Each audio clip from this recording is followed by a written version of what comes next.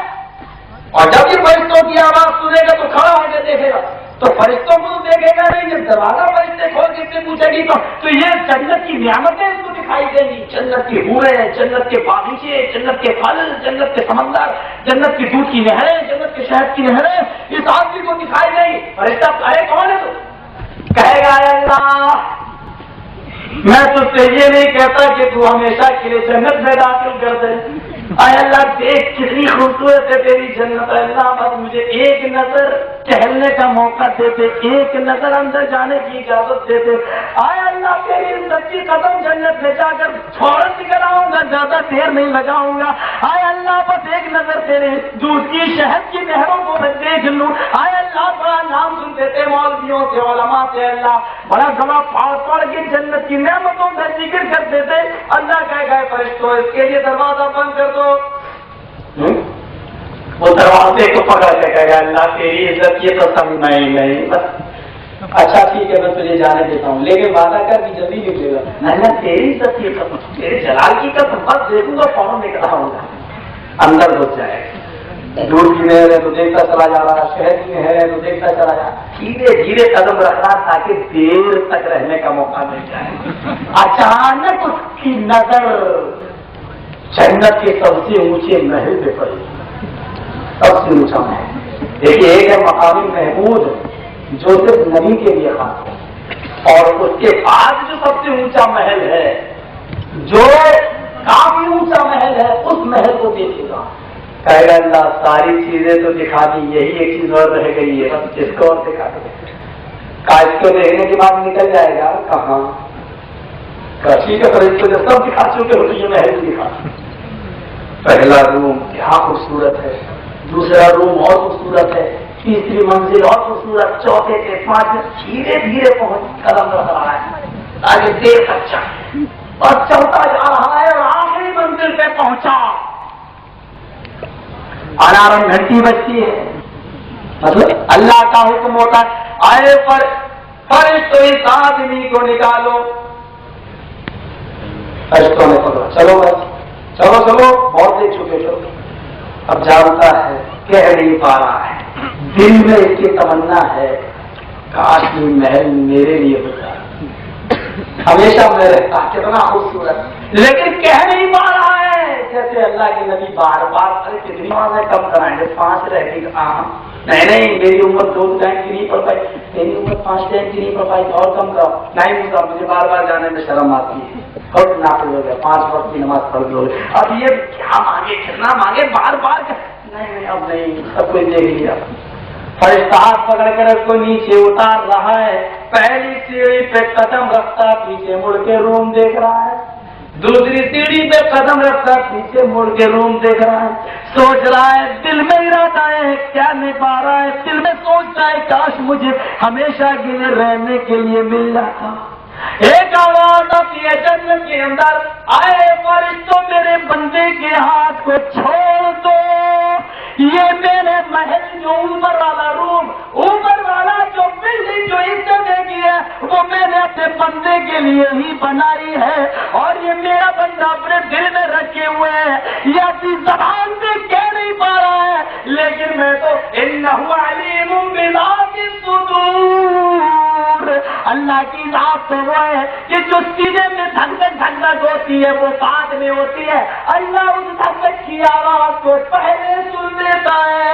انہ علیم بذات الصدور, وہ سینوں میں ہونے والی دھڑکنوں کی آوازوں کو سنتا ہے. اس سے زیادہ سننے والا کون؟ اے فرشتوں میرا بندہ اپنے دل میں اس محل میں رہنے کی تمنا کر رہا ہے, کہہ نہیں پا رہا میں نے یہ محل اپنے بندے کے لیے بنایا ہے. آئے فرشتوں اس محل کو چھوڑ دو میرے بندے کے لیے. اور اس کو اتنا ہی مستد احمد اور موقع کے اندر تھوڑا سا اضافہ کر کے اللہ کے نبی سے صحابہ نے پوچھا, اضافہ کر کے کہ اللہ کے نبی سے صحابہ نے پوچھا, اللہ کے نبی اتنا گناہگار آدمی اور سب سے اونچا میں, سب سے بعد میں آتا ہوا اور سب سے اونچا میں, کیا کہا اللہ کے نبی؟ ہاں اس لیے کہ وہ بہت گناہگار تھا, گناہوں میں ڈوبا ہوا تھا, سرکش تھا, پاپی تھا, اس کو اس کے گناہوں کی سزا مل گئی. لیکن میرے صحابیوں کو میں نہیں معلوم کہ اس کے اندر ایک خوبی تھی, اور خوبی اس کی تھی کہ ہر 15 دن میں, اور ایک روایت میں ہر 1 مہینے کے اندر یہ ایک قرآن پورا